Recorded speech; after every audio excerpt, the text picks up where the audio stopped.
ED को supreme court से बड़ा झटका। जी हाँ, थंबनेल आपने देखा होगा, हेडिंग टाइटल आप लोगों तक पहुंच गया। आप लोग सोच रहे होंगे कि एक तरफ तो दिल्ली के मुख्यमंत्री अरविंद केजरीवाल गिरफ्तार हुए हैं, तो ऐसे में ईडी को क्या झटका लगा है। वीडियो बहुत इन्फॉर्मेटिव है, वीडियो में बहुत बड़ी जानकारी है, लास्ट तक बने रहें, वीडियो को पूरा देखें, स्किप ना करें। तो वीडियो को शुरू करने से पहले मैं आपको बता दूं कि देश के जो सीजीआई हैं डीवाई चंद्रचूड़ साहब, जब से उन्होंने कार्यभार संभाला है सुप्रीम कोर्ट का, न्यायपालिका में एक अलग तरीके की उन्होंने जान फूंक दी है। और कोई भी न्यायालय हो, चाहे छोटा हो चाहे बड़ा हो, वो न्याय करने से, न्याय देने से नहीं हिचक रहे हैं और न्याय को सर्वोच्च मान करके न्याय दिया जा रहा है।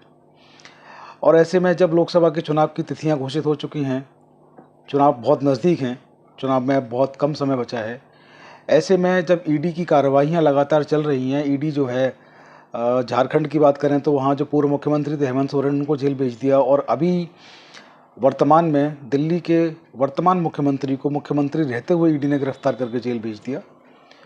तो तमाम ईडी की जो उठापटक चल रही है, इन सब के बीच में एक बहुत बड़ी खबर, एक बहुत बड़ा आदेश सुप्रीम कोर्ट का निकल करके आया है, जो यकीनन ईडी के लिए और केंद्र की सरकार के लिए मुश्किलों भरा है। हुआ यूँ है कि अभी कुछ समय पहले एक बिल्डर थे पंकज बंसल, उनको ईडी ने गिरफ्तार किया मनी लॉन्ड्रिंग में, पीएमएलए केस में। और जब उनको गिरफ्तार किया तो मसला ये आया कि उनको गिरफ्तारी की लिखित में सूचना नहीं दी थी। मामला जब सुप्रीम कोर्ट तक पहुंचा उनकी गिरफ्तारी का, तो सुप्रीम कोर्ट ने कहा कि गिरफ्तारी की सूचना लिखित में देना आरोपी को अनिवार्य है। धारा 19 का उन्होंने हवाला दिया था।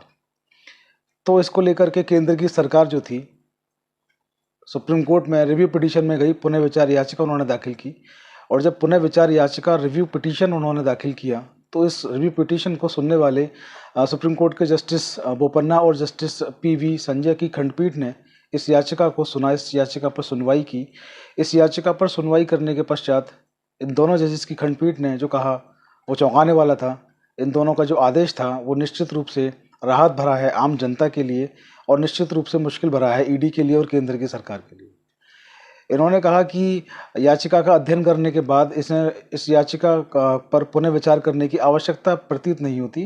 पूरे जो डॉक्यूमेंट आपने याचिका में लगाए हैं, जो कागज़, जो दस्तावेज आपने इस याचिका में लगाए हैं, एप्लीकेशन में लगाए हैं, उनको पूरा अध्ययन करें, पूरा उनका विश्लेषण किया, तो ऐसा लगता नहीं है कि इसको या पुनः विचार की कोई आवश्यकता इस पर है।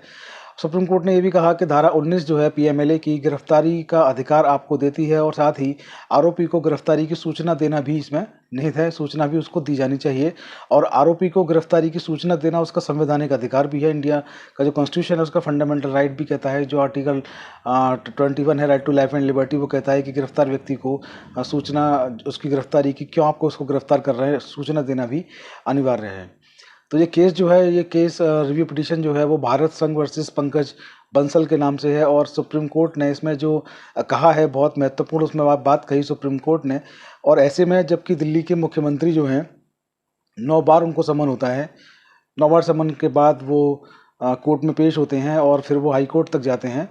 उनकी गिरफ्तारी जो है, पूछताछ के लिए ईडी उनके घर पहुंचती है और पूछताछ करने के दौरान उनको गिरफ्तार कर लेती है। पूरे देश में राजनीतिक जो घटनाक्रम है वो एकदम से चेंज हो जाता है। दिल्ली से लेकर पंजाब तक में इस गिरफ्तारी का विरोध होता है। तो ऐसे में फिर वो उनकी गिरफ्तारी को लेकर के उनके जो वकील थे, रात को ही सुप्रीम कोर्ट पहुंचते हैं। सुप्रीम कोर्ट में कहा जाता है कल सुबह आइए, कल सुबह आपको सुनेंगे। ऐसे में फिर सुप्रीम कोर्ट से उनकी जो याचिका थी वो भी वापस ले ली जाती है, और वो पुनः जो है लोअर कोर्ट में उस अवैध गिरफ्तारी को बता करके, जो गिरफ्तारी उनकी हुई है, उनका कहना है कि ये अवैध गिरफ्तारी है, तो उस अवैध गिरफ्तारी जो कहती है आम आदमी पार्टी, जो कहते हैं मुख्यमंत्री अरविंद केजरीवाल की उनकी गिरफ्तारी अवैध हुई है, उसको लेकर के दोबारा से लोअर कोर्ट में वो जा रहे हैं। तो ईडी जो एक तरह से इतनी कार्रवाइयाँ ईडी कर रही है, और ईडी जो सशक्त एजेंसी है भारत की, ईडी और सीबीआई दो बहुत सशक्त एजेंसियां हैं इंडिया की, बहुत अच्छा उनका रहता है सब कुछ। लेकिन जो कर रहे हैं वो, तो उसको लेकर के चाहे वो झारखंड के मुख्यमंत्री हों, चाहे वो दिल्ली के मुख्यमंत्री हों, तो झारखंड के मुख्यमंत्री तो पूर्व मुख्यमंत्री हो चुके हैं। दिल्ली के मुख्यमंत्री ने ये घोषणा भी कर दी है कि वो जेल से अपनी सरकार चलाएंगे, वो इस्तीफा नहीं देंगे।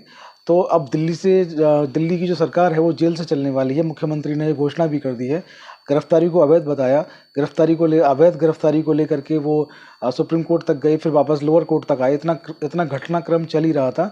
और ऐसे में ये खबर भी निकल करके आई कि सुप्रीम कोर्ट की 2 जजेस की जो बेंच है, उसने ये कहा कि गिरफ्तारी की सूचना लिखित में देना होगा। हम पहले आदेश आपको दे चुके हैं, और केंद्र की सरकार ने जो रिव्यू पिटीशन दाखिल किया है जिसमें ईडी को राहत देने की बात की गई है, इस रिव्यू पिटीशन को केंद्र ने सुप्रीम कोर्ट की 2 जज की बेंच ने इसको खारिज कर दिया है। तो फिलहाल मामला राहत भरा, जो विपक्षी दल हैं जो कहते हैं कि ईडी गलत काम कर रही है उनके लिए, और फिलहाल मामला बहुत मुश्किल भरा केंद्र की सरकार और ईडी के लिए। खैर जो भी होगा, लीगल अपडेट जो आएगा उससे आपको रूबरू उससे आपको अवगत कराते रहेंगे। आज की वीडियो में इतना ही। वीडियो को शेयर करना ना भूलें। इसके साथ आप लोग हमें सब्सक्राइब करना ना भूलें चौधरी लीगल एसोसिएट और ऑफिशियल प्रतीक चौधरी दोनों यूट्यूब चैनल्स पर। इसके अलावा आप लोग हमें फेसबुक, इंस्टाग्राम, टेलीग्राम और व्हाट्सएप चैनल पर भी सब्सक्राइब और शेयर और फॉलो कर सकते हैं। हमारे जो लिंक हैं वो डिस्क्रिप्शन बॉक्स में आपको मिल जाएंगे। आज की वीडियो में इतना ही। जय हिंद, जय भारत, नमस्कार।